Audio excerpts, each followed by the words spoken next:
So in this video, I am going to share my story with you. Recently, I've started investing in agriculture, but during my experience, I have some difficulty explaining my project to friends and family. And in this video, I am going to share with you why they think that it is wrong to invest in agriculture and why you watching me should also start investing in agriculture business in 2022. So if you are someone wanting to invest in Africa and you don't know how, or you still have doubts in investing in agriculture, then this video is for you. Don't go anywhere, stay tuned. Alright, so at the end of the video, I will let you understand why our parents, why our forefathers were doing business, but they're doing farming, but they were poor. I will also make you understand how you should go through your farming business if you want to go into farming business now. Again, I will share with you some secrets on how to start your agri business. Okay guys, so you will want to watch the video till the end, okay, so that you will have the secret in how to invest in agriculture business in 2022 without doing the same mistake our forefathers did. Hello guys, you once again welcome back to my channel. So my name is Miss Kwesi. If today is your first time watching me, know that on this channel I share my experience with you. I share with you what I know and my experience living in Europe as well. I sometimes share beauty tips and makeups. But on this video, we are going to talk about agriculture, okay? So stay tuned and enjoy. Don't forget to subscribe and share this video to bless someone else.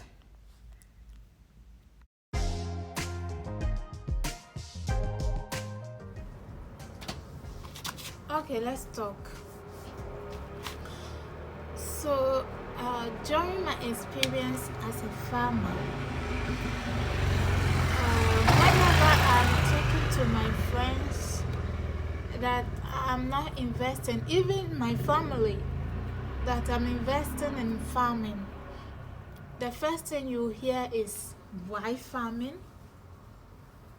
Why do you think you get money out of farming? You know, they try in any ways, in every means, to discourage me from investing in farming. And you know why? The reason is simple. It's like our forefathers, our parents, our grandparents started farming, and up to date, you cannot even say one single person in our family that were successful because of farming. Why our family, why our parents were farming but they were poor? It's because they did not use the good method. The good method is like a business plan. In every business, you should have a business plan and know how much you put in and how much you get out of the business. Just that our forefathers, our parents, our grandparents were doing the farming as farming. They were just farming to feed themselves. They didn't do farming as business. It's just simple as that. And that is why they were poor, because it wasn't a business, right? It wasn't a business. I know you will say that, but my parents were doing cocoa, and cocoa is to sell. Yes, cocoa could be a business if you do it as a business and not just as farming cocoa. Okay, why am I saying that? So if you can get, let's say, um 10 acres of cocoa, right? And then you've cultivated cocoa just like everybody in your area has cultivated or has grown his or her cocoa. Then at the end of the year, you get like 10 acres, have 100 bags. That 100 bags, that is what you are going to use to feed your family, to take care of your family, everything, without saving some, without reinvesting. Then that is not a business. It was just one source of income. Let's say it was one source of income, like a salary. Okay, salary can give you money, but it is not a business. You can lose it at any time. So whenever there's cocoa crisis, like there's no water, the season changes, you find yourself in difficulty, and so therefore you can never be rich without cocoa farming, right? So this is the reason why our family or our parents, our grandparents, were poor being farmers. Okay, I don't know if you get me. Okay, like if you take it as a business, as cocoa farming business, this is how you would do it.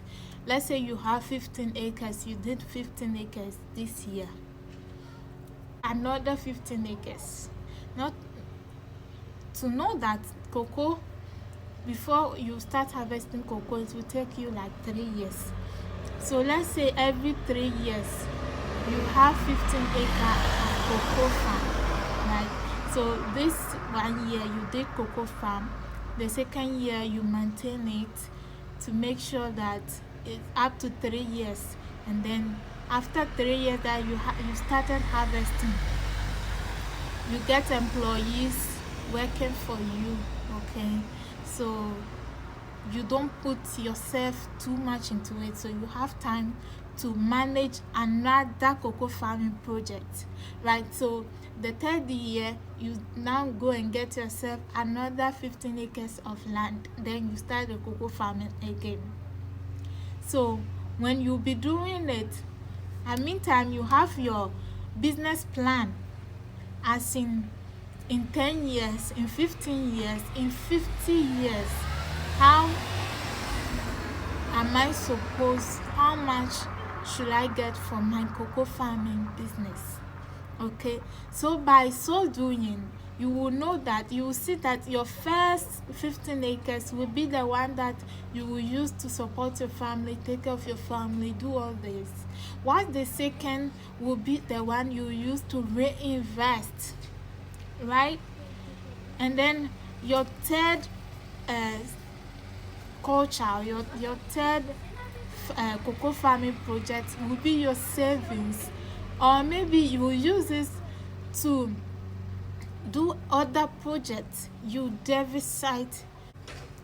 redirect it into other businesses. That's your third project. Now your fourth project, you use it to invest in other projects like immobilier, right? So this is what we call business. If our parents, if our grandparents, if our ancestors knew this, we wouldn't have been poor right now as it is, because the land is there and it's still there. There's one thing as well that they didn't do, that is transforming the cocoa. They did mistake for selling the cocoa to the government raw in each state, right? So when you package a cocoa like 64 kilos, you go and sell, right now I think it's like 600 cedis per bag, and then let's say you have like 100,000 of acres. Aside that, you didn't plan it as business, right? The next error that they did was they go and sell the cocoa raw like that to the buyers, to the cocoa buyers. So if they should have transformed the cocoa bean into chocolate, into Milo, into chocolate powders, into chocolate, into toffees, you know, if they should have transformed the cocoa bean, they could have made a lot of money, even with small portion, even if they were having only 10 acres of cocoa farm. But all this come back to business plan. All this comes back to business strategy, and all this comes back to, you know, knowing information about the crops you are producing.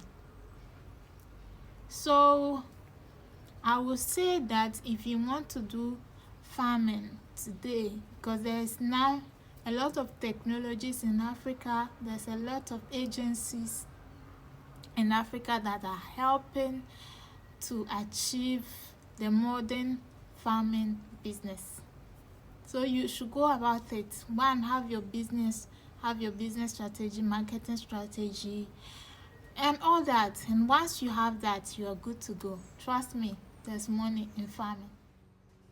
We all know that the land is still available, right? Even as in 2022, the land, the fertile land, the forest is still available. How much more like years back, right? It's just that we didn't have the strategy.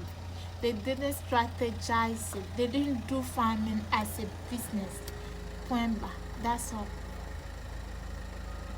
So don't let someone tell you that farming is for the poor. Farming poorly is for the poor. And it's not even farming. Like doing business poorly will surely end you poor. That is it. So if you know how to strategize yourself, right? Have a vision in your business, then surely your business will grow. And the more your business grows, the more your income grows. That is it. So if you have any question, if you have any suggestion, you can let me know in the comment section, and then we can have discussion about that. Yes.